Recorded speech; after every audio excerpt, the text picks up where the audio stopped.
Friends, இப்போ நான் வந்து மீன் குழம்பு செய்ய போகிறோம். நல்லா பார்த்துக்கோங்க. கொஞ்சம் எண்ணெய் ஊற்றிக்கலாம்.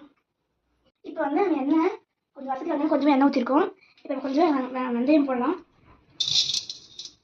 கொஞ்சம் வெந்தயம் போட்டுருக்கேன். கொஞ்சம் சின்ன வெங்காயம் நறுக்கி வச்சிருக்கேன். இப்போ நம்ம இது கொஞ்சம் போட்டுக்கலாம்.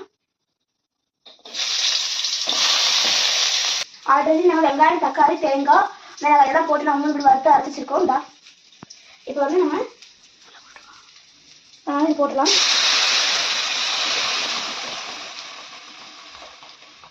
இப்போ வந்து நான் புளி ஊற வச்சுருக்கேன். அப்புறமா புளி ஊற்றிக்கலாம்.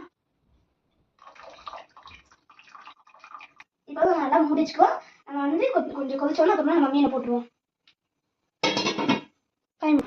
இப்போ வந்து குழம்பு நல்லா கொதிச்சிச்சு. இப்போ நம்ம வந்து கல் கொஞ்சம் தேவையான அளவு போட்டுக்கலாம். இப்போ வந்து நம்ம மீன்லாம் சுத்தமாக கழுவியாச்சு. இப்போ நம்ம வந்து மீன் போட்டுக்கலாம்.